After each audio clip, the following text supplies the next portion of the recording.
পুলিশের গোয়েন্দা বিভাগের আধিকারিক পরিচয় দিয়ে বিহারের দুই যুবককে হেনস্থা।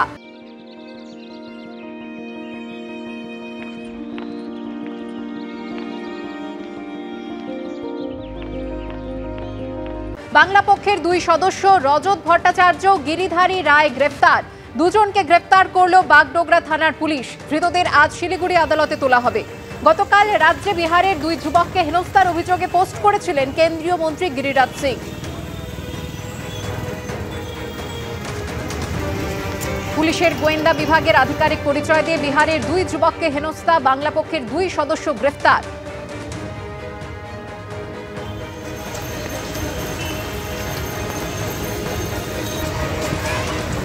বাংলার বাসিন্দার ভুয়ো পরিচয়পত্র দিয়ে রাজ্যের কোটায় পরীক্ষা দিতে এসেছিল দুই যুবক, পাল্টা দাবি করেছে বাংলা পক্ষ। তার আগে যুবককে হেনস্থার অভিযোগে পোস্ট করেছিলেন কেন্দ্রীয় মন্ত্রী গিরিরাজ সিং। জল যন্ত্রণার মধ্যে ফের বৃষ্টি, পুজোর মুখে ভয় কাঁটা ঘাটাল। গত কয়েকদিনে ঘাটালের পুরো পঞ্চায়েত এলাকায় জল নামছিল, কিন্তু আবার বৃষ্টি শুরু হওয়ায় ফের বাড়ছে জল।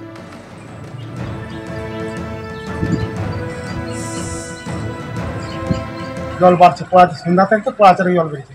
সমস্যা, বিরাট সমস্যা আমাদের এখানে। আমাদের বিরাট সমস্যা, জলের সমস্যা, সব দিক দিয়ে সমস্যা হচ্ছে।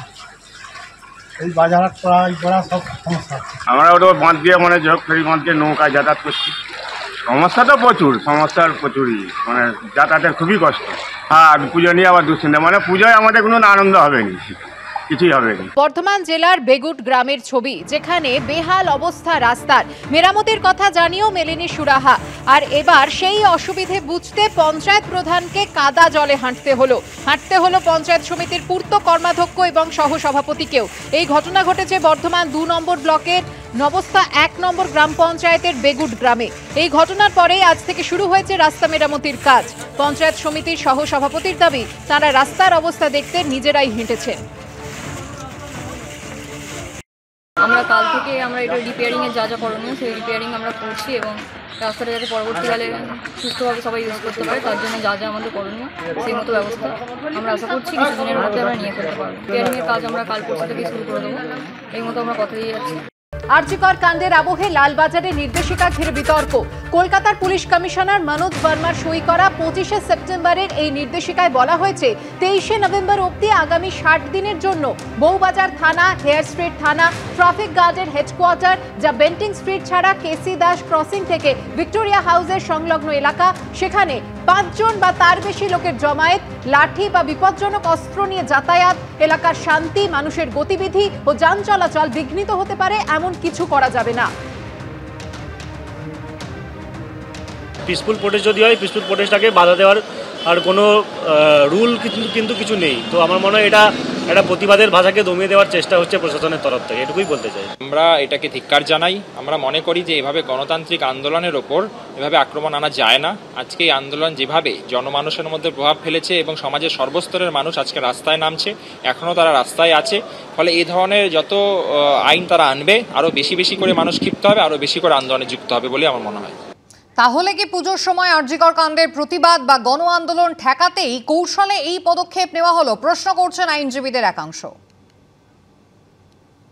এখনো পর্যন্ত কেউ বলতে পারবে না এই বিগত কয়েক মাস ধরে যে প্রতিবাদ চলছে কোথাও অশান্তি হয়েছে।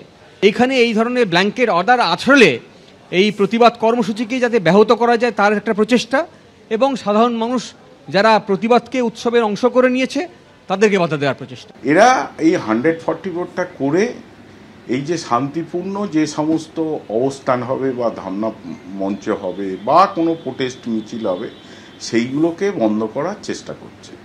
এবারে আমাদের কনস্টিটিউশনে ঠিক সিমিলার এতে আর্টিকেল 19-এ আমরা যদি পিসফুল কোনো জমায়েত হই তাতে কিন্তু আমাদের সিভিল সোসাইটিকে সেই অধিকার আর্টিকেল 19-এ দেওয়া আছে।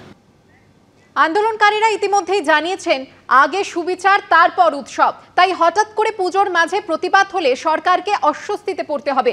এটা আঁচ করতে পেরেই কি পুলিশের এই তোড়জোড়? নির্বুদ্ধিতা ছাড়া কিছু বলার নেই। এভাবে এগুলো ওই যত এগুলো করবে, যত চোখ রাঙাবে, যত এই ধরনের বেআইনের বাঁধনে এগুলোকে বাঁধতে চাইবে, ততই কিন্তু প্রতিবাদের কণ্ঠস্বর দৃঢ় হবে। কাজে আমার মনে হয় এগুলো প্রশাসন না করলেই পারতো। আমার মনে হয় যে পুলিশ প্রশাসন কোন অ্যাঙ্গেল থেকে এটা করেছেন সেটা অনেকটাই স্পষ্ট, কিন্তু আন্দোলনের ভাষা পথের বাইরেও হতে পারে। আন্দোলনের ভাষা আমার জামাতেও লেখা থাকতে পারে, আমার আন্দোলনের ভাষা আমার দৃষ্টিতেও লেখা থাকতে পারে।